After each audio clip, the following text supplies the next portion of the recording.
السلام عليكم ورحمه الله وبركاته. معكم محمد منير من قناه كوره اونلاين. النهارده يا جماعه جايب لكم موضوع كهرباء، هل هيدفع الغرامه ولا مش هيدفع الغرامه؟ الشحات، وفي قضيه هتترفع عليه ولا مفيش قضيه هتترفع عليه؟ صفقات الاهلي، ايه الجديد وايه اللي خلص؟ اخبار الزمالك، كل ده في قناه كوره اونلاين. طب دلوقتي كهرباء يا جماعه هيدفع الغرامه ولا مش هيدفع الغرامه؟ قولا واحدا مش هيدفع الغرامه، وان شاء الله باذن الله بكره باذن الله هتسمعوا خبر صار ان بعد شهرين هنشوف اذا كنا هندفع ولا مش هندفع. بعد كام؟ شهرين ونص كمان. نسمع كده المحامي بيقول ايه، بس المحامي هنسمع. طب نسمع الاول. نسمع. جماهيريه مهمه بكره 3 اغسطس محدد موعد خاص بنجم النادي الاهلي والمنتخب كهرباء. غرامه اللي كانت عليه نادي الزمالك، ايه الحكايه؟ ايه الروايه؟ بكره ولا لا؟ نروح للمحامي الكبير الاستاذ اشرف عبد العزيز محامي كهرباء. مساء الخير استاذ اشرف. مساء الخير احمد بيه. ماذا عن الغد؟ التوقعات بكره بالنسبه للكهرباء، بالنسبه للغرامه اخر ميعاد، هل بكره اخر ميعاد ولا في مواعيد اخرى؟ ماذا عن الغد؟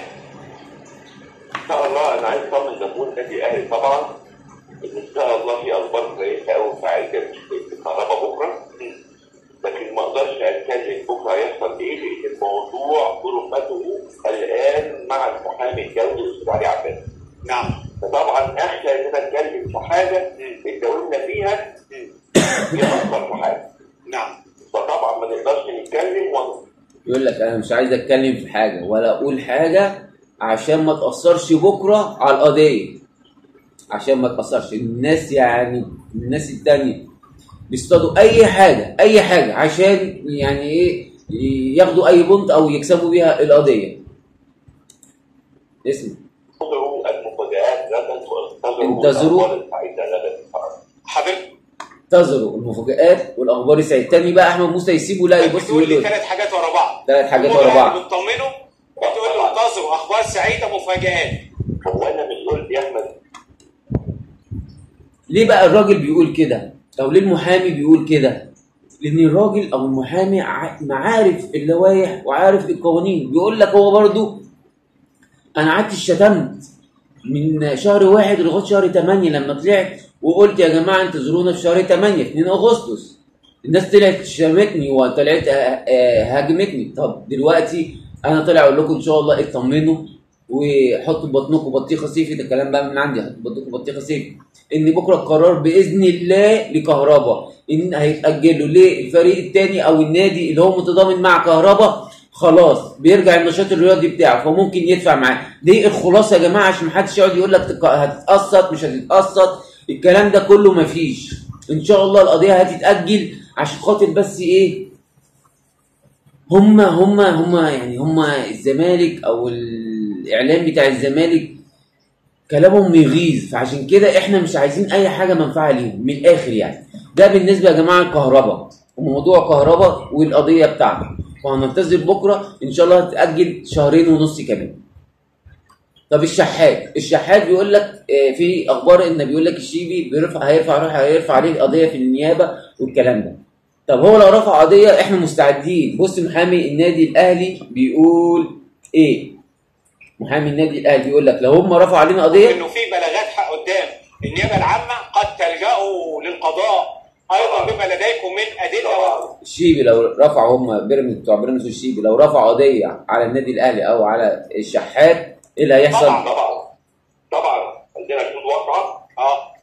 عندنا زي ما بقول لحضرتك ايه مراقب المباراه. لا يعني حضرتك ممكن تحرك كمان دعوه. ايوه طبعا. بيقول لك بيقول له انت هتعمل دعوه لو هم لقيت، قال لك طبعا لو هم لقيت في دعوه جايه لي طبعا هقدم فيهم دعوه. احنا لحد دلوقتي يعني ملتزمين بالصوت على قد ان هي موضوع رياضي. موضوع رياضي. لكن لما يجي لنا اعلان بدعوه قضائيه ايوه لينا الردود الكامله. لما يجي لنا اعلان قضائي لا هيبقى لنا الردود الكافيه. وهي فعلا المعتبر. الرد المعتبر.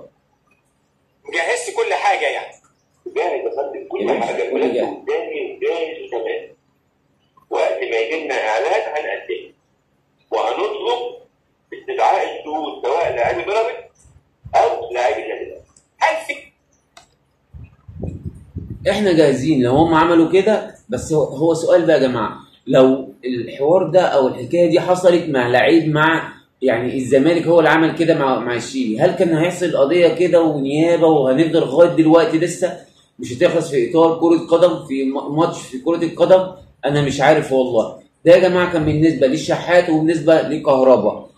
صفقات النادي الاهلي لغايه دلوقتي يا جماعه الصفقات هي اللي موجوده، اللي احنا قلنا عليها قبل كده. رضا سليم، امام عاشور، كريم نيدفيد خلاص، صلاح محسن، دولت يا جماعه خلاص بيتمرنوا في النادي الاهلي. باذن الله لغايه دلوقتي ما حدش يطلع يقول لك في مهاجم اسمه كذا، لا، سر للغايه. لغايه دلوقتي لسه المهاجم الافريقي او الاجنبي او البرازيلي لسه يا جماعه ما حدش يعرف عنه حاجه، بس باذن الله يكون في مهاجم قوي. ده بالنسبه للنادي الاهلي. وما اعرفش يا جماعه الزمالك يعني عايز اعرف هو ازاي عايز يبرم صفقات والوقف بتاعه يعني الوقف بتاعه عنده ايقاف كده، انا مش عارف والله، ده تساؤل. وحاجه بالنسبه كمان لكهربا يا جماعه القضيه بتاعته ممكن تتحكم عليها ب8 مباريات 6 مباريات، فده مش عدل، ده مش عدل، عشان في برضه واحد اسمه دونجا ظرف واحد، ولا في حد يتكلم ولا حد عمل اي حاجه ولا طلعت للسطح ولا اي حد بيتكلم. ليه؟ عشان ده من الزمالك. اما عشان خاطر الاهلي فيك بكلام، يعني قال لك ده كلام عشان خاطر كهربا حطه صح، طلع قال لك كهربا يتوقف ومش كهربا، لغايه دلوقتي عايزين يوقفوه. اما دونجا يطلع يزرف زيزو، لا دي عادي، دي واقعيه في الواقع، ده مش كلام. ده انا عايزين نعرف المسؤولين فين. المسؤولين موجودين، بس في تغمية على الزمالك وبيراميدز واي لعيب تاني، او بتبقى متفاوتيه، بس على النادي الاهلي العقوبه كما انزل في الكتاب. فمش عارف انا هنفضل لغايه فين في الموضوع ده. ويا جماعه ما تنسوش معانا اللايك والاشتراك، وتكون خلصت حلقتنا، وسلام.